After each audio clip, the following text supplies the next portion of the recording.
Thanks for joining us today. We have a surprise. If the panel goes well, Paul's going to take off his clothes at the end of the panel. At the beginning, so you're all good.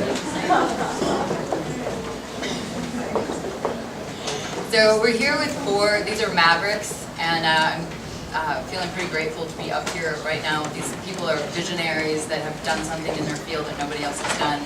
And I want to introduce Dustin. He's the head of global innovation for Procter & Gamble. Former. Speak up. And he's a badass. Speak up? Speak up. Okay, we're on mic next time. And then this is Paul. I don't really even know how to introduce Paul, head of Windhorse. He's blew my mind for an hour today about what he's doing all over the world. And before he dies, he's going to reach 500 million people, and his water system and his solar panels and what he's doing on a global scale, I don't think has ever really been done. So he's kind of the rock star, one of the big rock stars on this panel. And this is, of course, Hank Shockley, producer of Public Enemy, which I'm a huge fan of, and a lot of others, 14-time Grammy nominee. Even Susan Lucci. He's going to win next time. And then we have Greg, who is the VP of Silk Products, and right? Yeah, that's right. President of Silk, yeah. President of Silk. Silk Products. I'll go with that. Go with that. So I'm going to start out with a question that you guys may not be expecting. Right here, back here. So we're just going to have to speak up. Yeah. Okay, so Either or. all right, so Dustin, we're going to start with a question that I kind of want to know, and it's, what is your biggest mistake? What's the time that you've fallen on your face and you're like, oh fuck, like what is that, we all do it. So what is your biggest mistake that you feel, or your biggest failure, or whatever, and what did you learn from it? How much time do we have? Oh, you have 4 minutes each, and I'm going to clock you.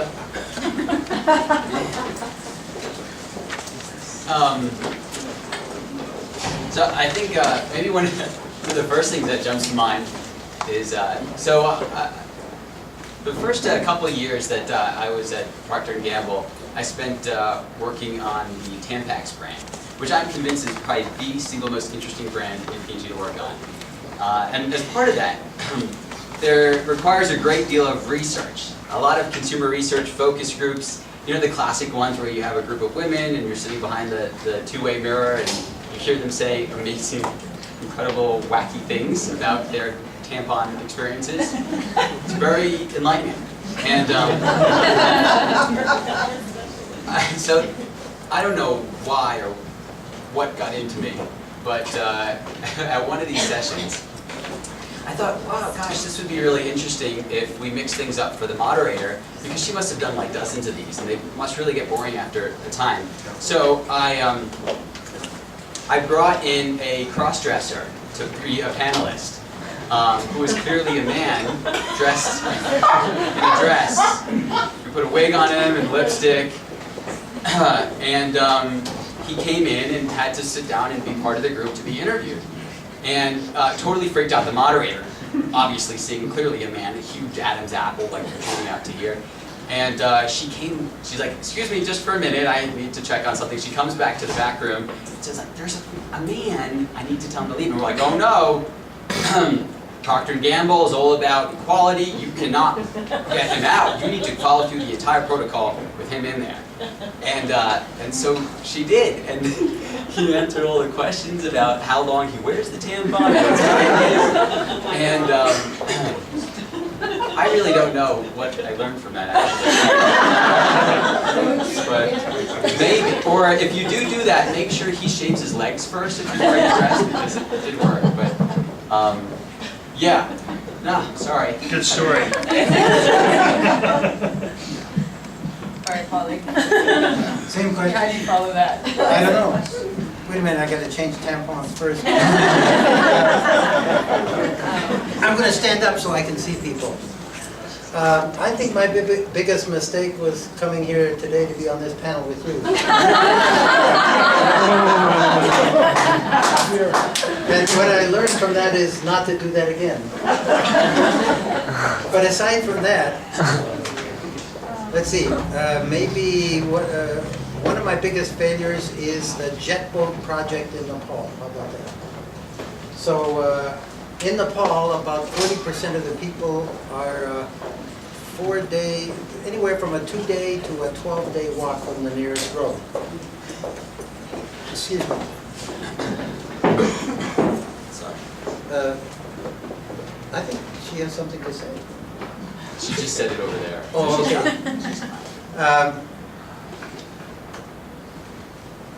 Earlier on, we did a project where we built 500 donkey carts in the refugee camps of Somalia. And so transport is a very important need.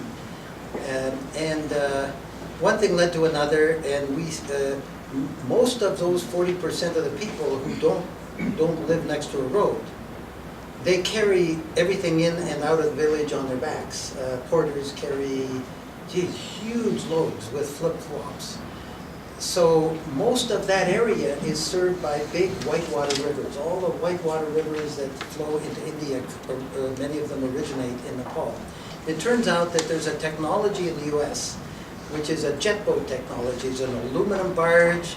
So we built an aluminum barge with a 320 horsepower Caterpillar engine, and we did a river exploration project, and we proved 500 kilometers of rivers were navigable that had never been navigated before.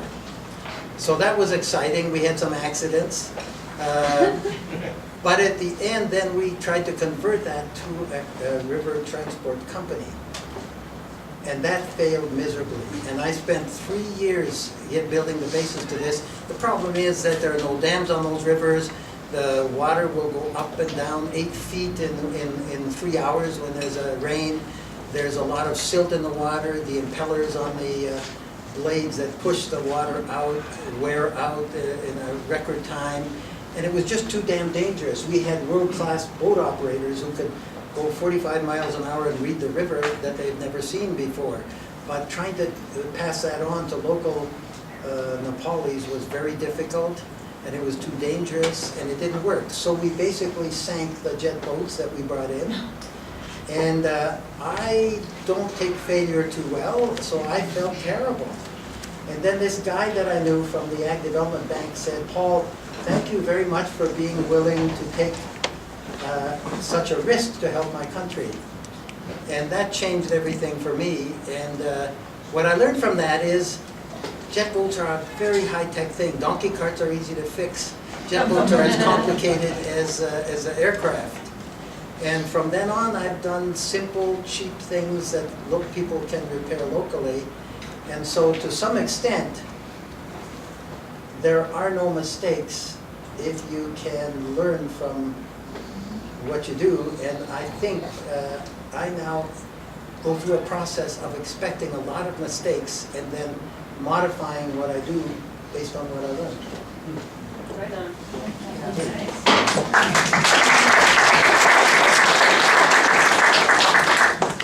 Do you want the mic? Yes, so people can hear, right? You know, that it's funny because I've been an entrepreneur probably most of my adult life.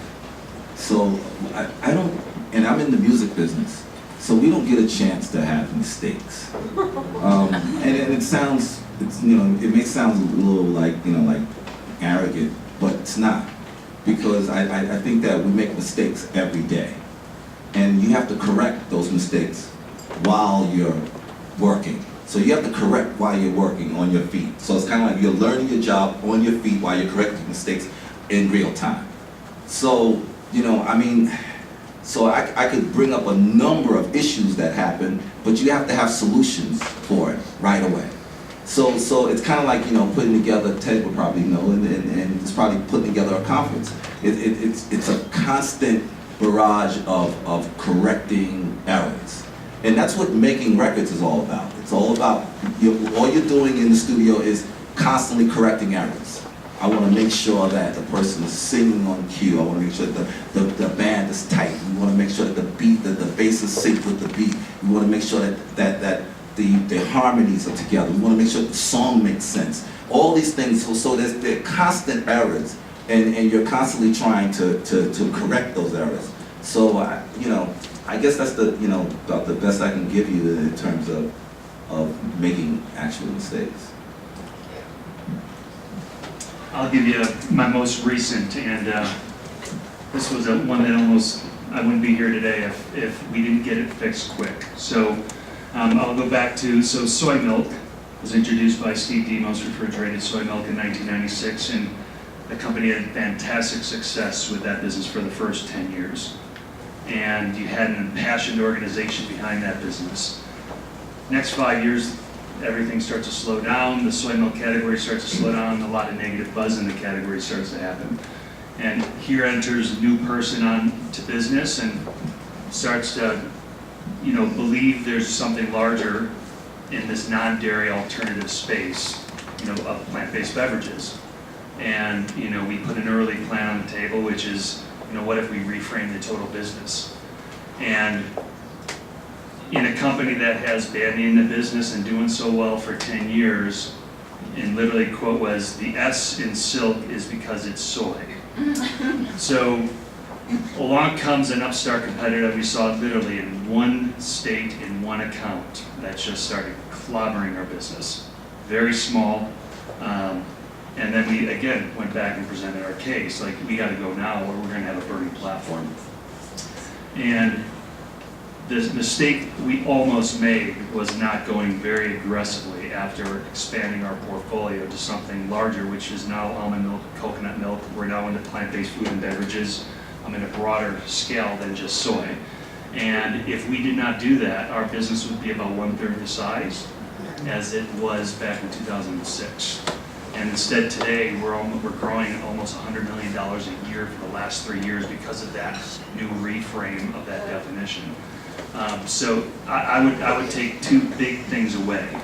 Always be the challenger in your business. Always break it, because someone else wants to. So do not get comfortable with your 75 share of something small, because something else is behind you that will disrupt you quick. Wow. And always ask yourself, what can I be doing better? Because there's always an answer to that question. And if you don't ask that question, you're going to get complacent and you're going to get killed, especially with how fast the market moves today. So that was my almost big mistake. I wouldn't have been speaking on the panel if we didn't move. Thank you so much. I love that, don't get comfortable, because there's so much behind you. So what would your advice be for staying ahead of the curve? Or I want to know, do you trust your intuition? I mean, because you're all mavericks, you're all where you are because you're doing it differently. So is it your intuition? How do you break the mold? Is there a guide, or is there a key that you can say, like, this is really what you want to look out for? This is like works for us. Is there something you want to start? Yeah, sure. So it's funny as you look at kind of the contrast, either or intuition or, you know, data driven. If by definition you're using data, that means someone's already thought about this. It already exists. It's already been researched. It's already been quantified. Therefore, by definition, you usually want to be on the curve, on the cutting edge, and really disrupting. You can't rely on simply what's already been created, what's already been quantified. So very much intuition has to come into play. And really a way to do that is to put yourself out there in continually trying new things, like every day just testing. Like, one of the things that I love just about being here today is I tried all these strange drinks today, and I tried different products. I mean, okay, they're not strange to maybe other people, but they're strange to me. And continue to put yourself into completely different situations and create trouble is kind of how I like to think about it. But everything is going to be driven by doing something differently outside your norm, pushing your comfort zone, and going into a place where data doesn't exist, and then you write the data yourself. So yeah, that's what drives me. Can I build on that? Please do. So how else? Is this how you want to roll it? Let's roll. Let's go like this. I mean, I would, two things to note, just to build on that. If you got a really clear sense of what your brand is, the purpose of the brand, and the conviction you have behind it, it lets you fight through resistance. I mean, if you believe plant-based nutrition, as an example, for Silk is better for people and planet, I'm not going to go to a focus group and look for alignment to an idea or concept if I believe I deliver on that promise. So you're always going to have resistance on those front edge ideas, but if you're clear on your purpose and your conviction, I mean, just think of all the examples and go to Steve Jobs. He didn't go to focus groups. He knew what he designed was beautiful and consumers are gonna like it, damn it. So be very clear on purpose and conviction. And then I would also, there's underlying societal trends to watch. Not just consumer trends of, look at the growth of yogurt. There's something underneath that that is gonna be here a lot longer than yogurt. So you gotta kind of go a little deeper and find the whys under the what. And you know, the example in yogurt is, it's women with healthy snacking. So how do you go after that versus I'm just gonna go launch the next flavor of yogurt? So don't just follow product trends, go a little deeper and what's that kind of underlying why, societal trend that you can just innovate off of much, much longer.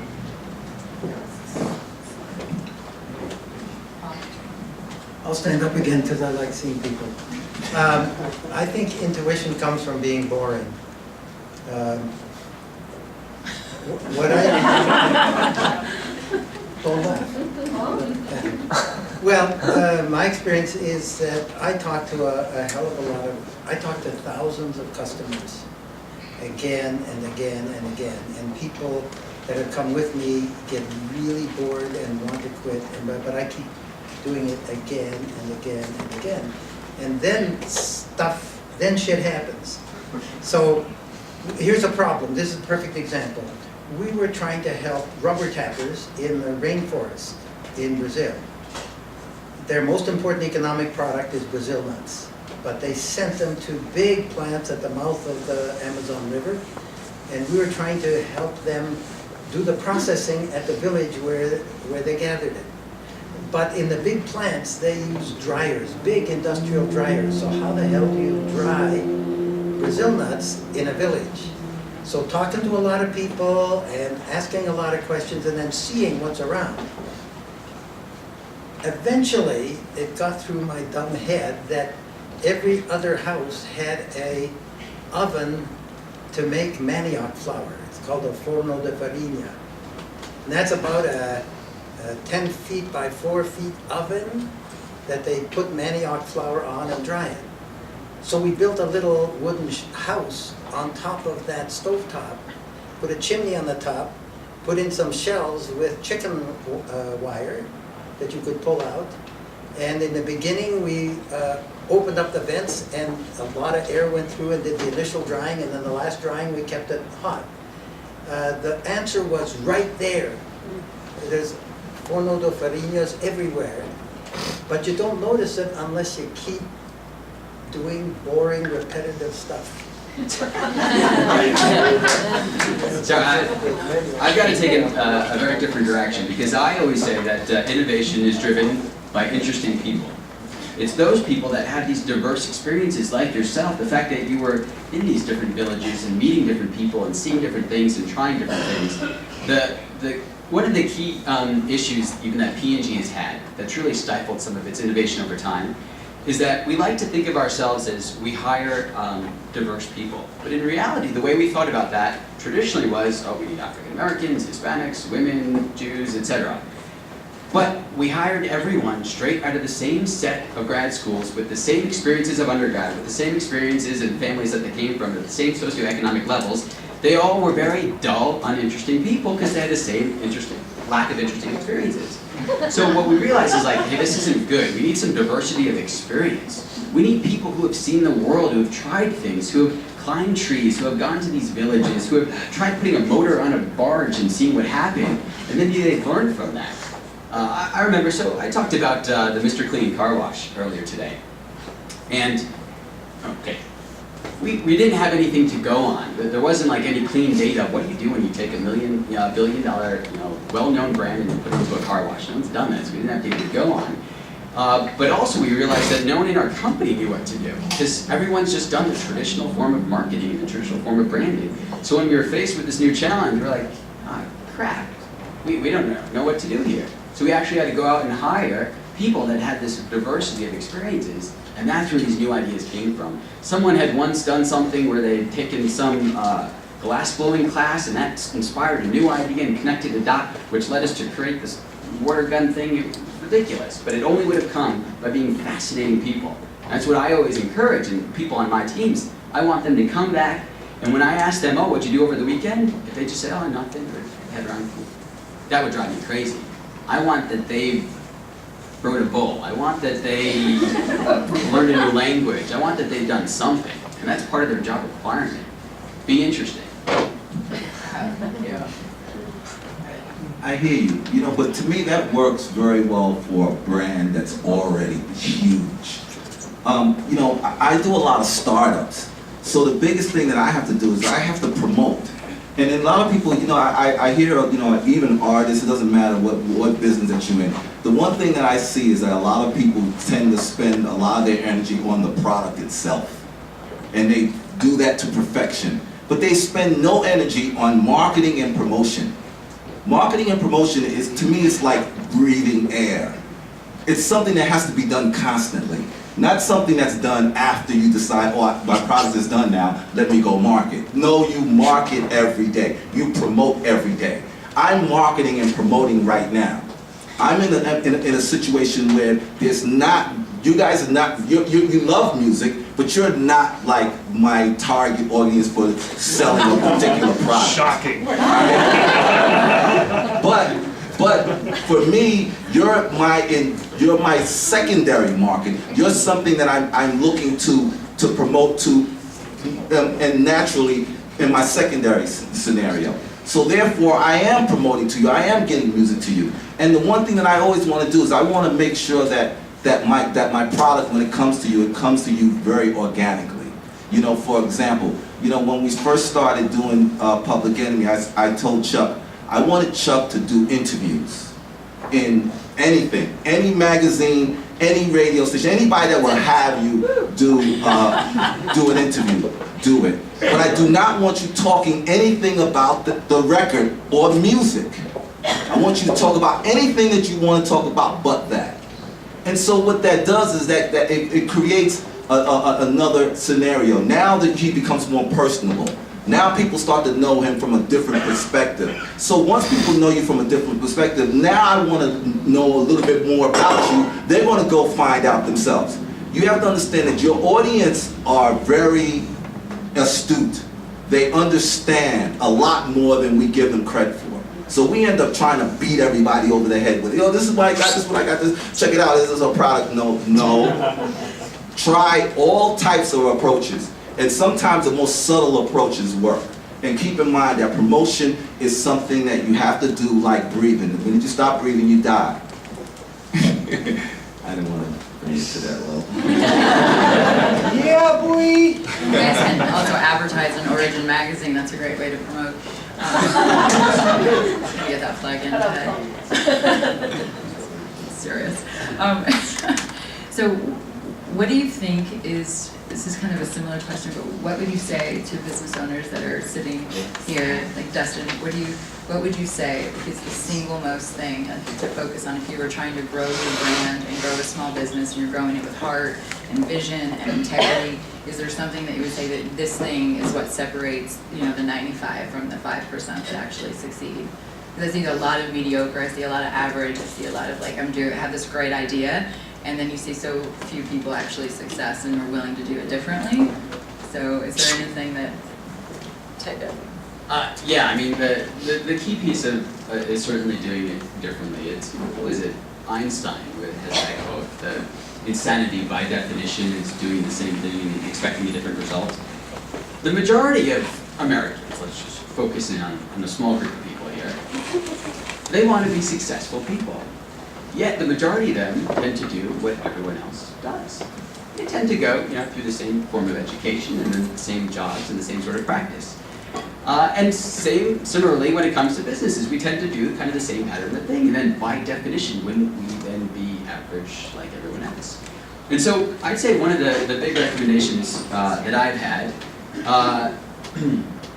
is not only to do things differently, but to go big. Like, eliminate these artificial constraints that we put on ourselves, because this is what we've seen, this is the way it's done. This is how you promote, this is how you market, this is how you hire. Go big. Really, eliminate your budgets altogether. A lot of times people say, oh, I'm only able to do as much as my budget's allows me to do. I've got $50,000, so that's all I can market. I would say get rid of the $50,000. You know, act as though you've got $1 billion budget, and then that's really where you could do some amazing things. And what would that mean if you had $1 billion budget? You know, perhaps you would partner with a $1 billion brand and then leverage their resources to actually expand your reach farther than the $50,000 budget ever could. And when you start to open up, you know, by knocking down these constraints, you start to see many different opportunities of doing things that you hadn't even expected you're able to do. So I remember one time I wanted to go on a trip. I wanted to go on a trip to Africa to go on a safari. And this was just out of college. I didn't have any money. And I thought, I'm not going to let that stop me. I want to go on a safari. And not only am I going to go to South Africa and go on safari, I want to go on the #1 safari tour that there is. It turns out it was $2,000 for one night. And I went there for a week. I came up with this contraption of this program, and I got a brand to sponsor it, and I created an article, then I did a review on this safari, some cockamamie thing. I don't even know what I ended up came up with. But the only reason I was able to go ahead and do it is because I said disregard of all the typical rules and constraints and budget and how old I was and how much experience I had. When I thought completely beyond that, then all of a sudden I was like, oh, I can do anything.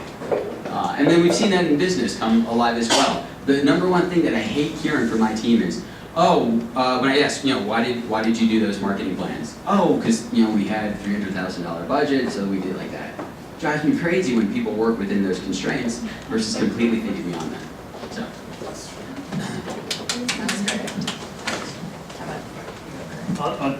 Two items. So I would just answer the question, am I unique and do they give a shit? I mean, you know, so if you're unique, even to a small set of consumers, so in the kind of the world you live in with small business, you can have a raging set of small advocates to build a business upon, but they better be strong advocates of your brand, right? So, and I see a lot of businesses that we look at, whether acquiring or entering, that we really are watching for the smallest 1% of population that love a brand can become 10, 20% very quickly.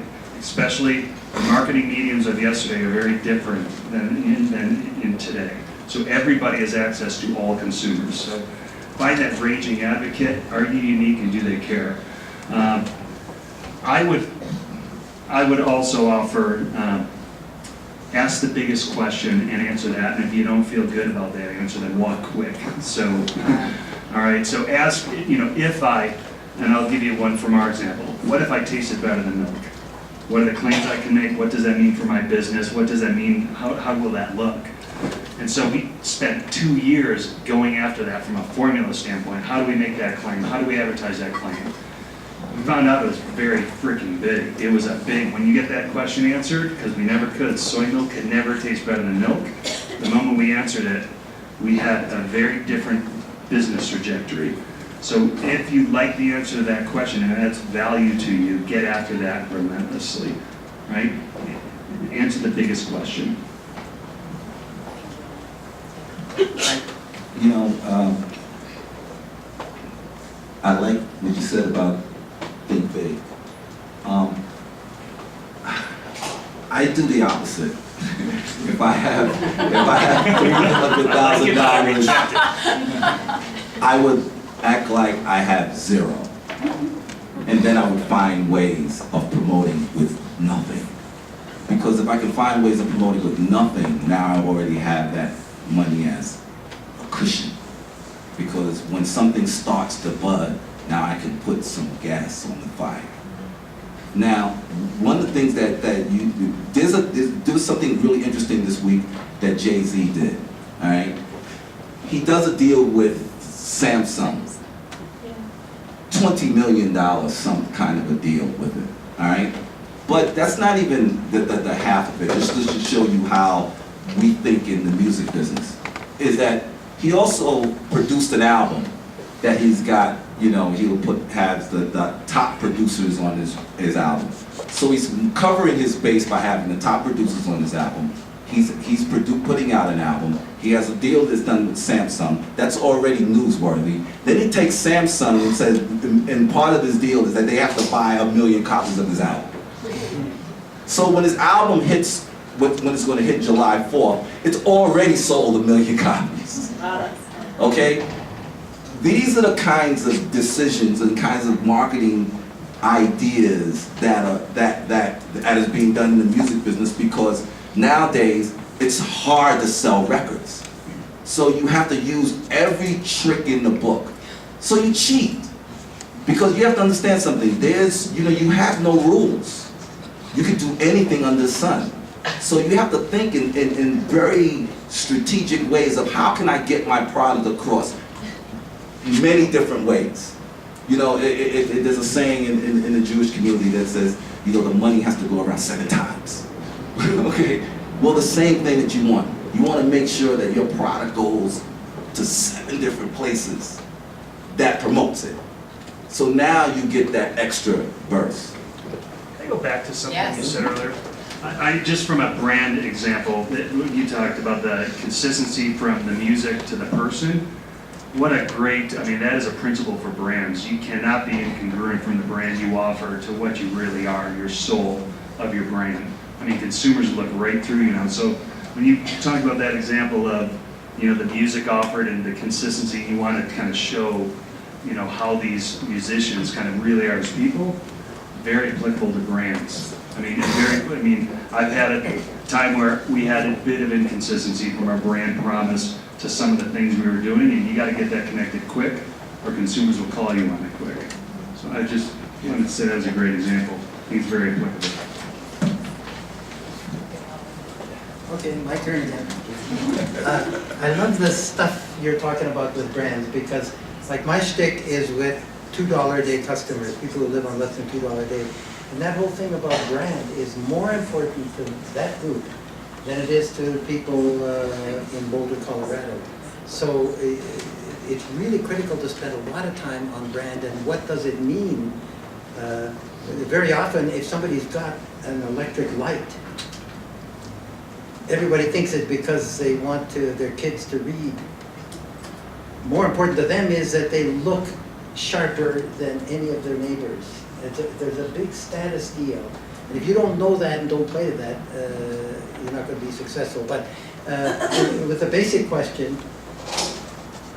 I'll just mention 3 things very briefly. To the extent that I've been successful, it's number 1, because I'm more stubborn than most people. Once I get on something, I ain't going to quit until I die or absolutely fail. The second piece, and that's the first piece really, is I talk to a hell of a lot of customers. So if you want to develop a brand strategy, if you don't talk to a hell of a lot of customers, you'll never understand how to do that. And next piece is the people that I see who are successful are passionate and committed. And the final piece for me is having some kind of a deep connection with something bigger than yourself, so that you're not. Yeah. Good. I should have said that. I should have said it, or you should have said it. Yeah. So to some extent, after screwing around with talking to hundreds of people and so on, something happens, and this is the way to go.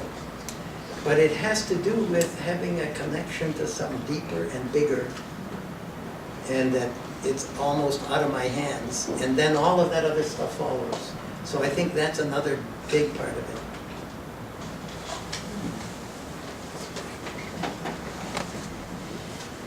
Kind of to my next question. We can kind of like end on that one, right? Yeah, we're done. Change course. What time is it? I know, we got some time. So how important is passion in what you're doing and the emotional connection to the audience? Because I'm in an industry that they said was dying, and we're the fastest growing magazine on the stands today, and I started this with $700 and took my daughter out of school, and we did this together as 2 women building communities of strong, powerful women, and we did a network, and we partnered with Facebook because they heard me say we built a magazine on Facebook, and we got yogis, and then we expanded to like women who are fighting breast cancer, and then we just kept building this emotional connection and relationship that's built on something very raw and very real, and it's just we didn't build it as a corporation. We built it to connect and to help people heal their lives and transform their lives. And I think that they see that that's where we're coming from. But how important is passion in what you do, and how do you build this emotional connection? Because people don't buy your products because it's, they have to have, how do you build that emotional connection with your audience?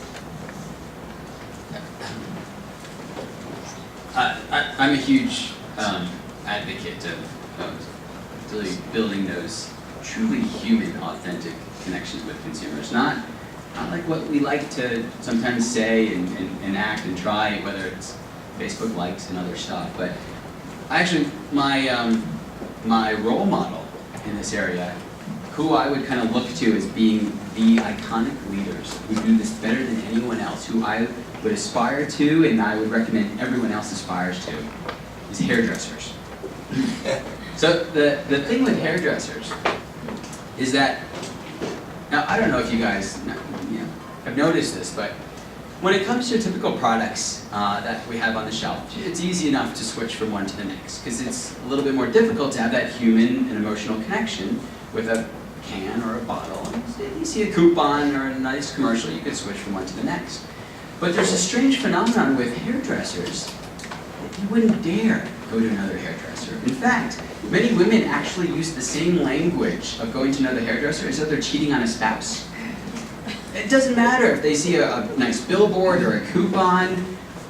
Gosh, they wouldn't be able to show their face. I mean, if they're walking into another salon, they feel a little bit awkward. And I think what it really comes down to is, I was talking to a famous hairdresser. His name is Vidal. I won't mention his last name, you might. And he revealed this age-old secret as to what it really is to be a hairdresser. And that the really good ones, they know that it's not about making your hair shorter or styling it. It's about making you feel good. It's about connecting with their guests, with their customers. And that's why they chit-chat and gossip. It's like a therapy session with some of the really good ones. And that's even why, the next day you always say, I can never make my hair look as good as when I walked out. No, in reality, you don't feel as good as when you walked out. And that's really kind of the key connection that they made. And so that's kind of the role model as to however we could create our brands and those connections, those interactions, that we could all act like hairdressers, will be golden. Flip that over. I don't have a hairdressing example, that was good. I think that passion, it's kind of like you have to do what you love and forget about anything else. Forget about how you're going to make money. Forget about, what kind of, status it's going to give you in the community or whatever the case may be. You just do what you love. And I see that a lot of times with kids that go to college. They'll go and study a course in economics or something or other that they're not really passionate about because they feel that they're going to get a job. Well, you're never going to do that very well. You're only going to do what you love very well. So if you love pottery, then get a degree in pottery because you want to be very good at it. And because to me, it's beyond passion. You have to get up every day in the face of failure and do it consistently. You have to fall and get back up and do it again. In order to do that, you have to have something that's greater than passion. It has to be faith and your love of what you're doing. And if you love it, forget it, man. Money's gonna come. Money is only a result of doing something that you love.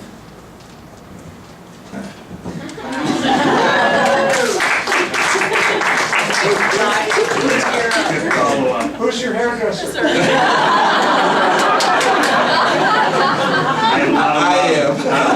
Not a lot of money.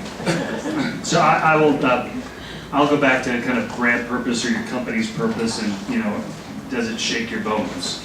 And being really clear on that. So I'll give you the example for Silk. We believe plant-based nutrition is better for people on the planet. That's where it stops and starts. That lets us take on an establishment of milk and dairy in an aggressive way with conviction.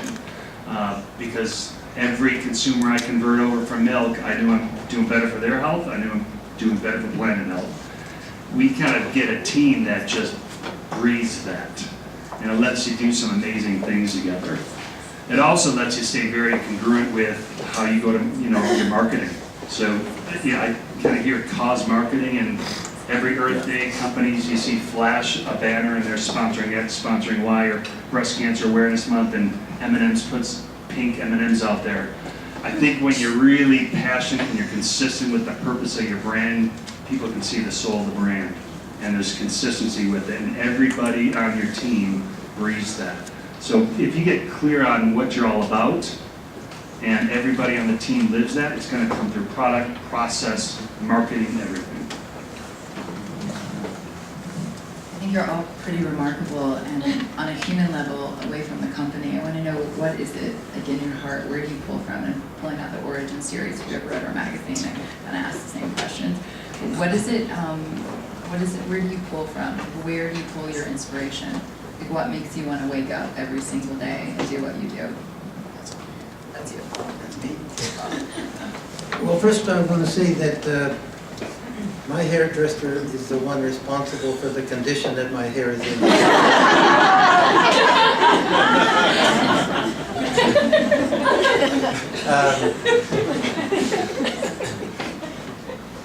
And a couple of the communication thing is just, so the reason I stand up is because I can't see people's faces sitting down. And I do a hell of a lot better if I can interact and see how people are interacting. I think commitment and passion is everything, but for me, about getting up in the morning, and by the way, when you were talking about your magazine, what came through was the passion and commitment that you had to make it happen, right? Because without that, nothing would happen. What makes me get up every morning is that I'm doing what I was put here to do. That's about it. That's what. Who wants to take it? From a business standpoint, I know plant-based foods are better than the alternatives. So the fact that if I can sell you a gallon of silk or any other plant-based product versus milk, I save 600 gallons of water. You have less calories, you have less cholesterol, you have less sugar. So that's, from a business standpoint, I believe in that. Personally, and I think many of you that have kids, you kind of enter into this. So I was diagnosed with celiac 3 years ago. I put more EpiPens in my kids getting knocked down because of nuts allergies that weren't properly marked than I ever thought I would.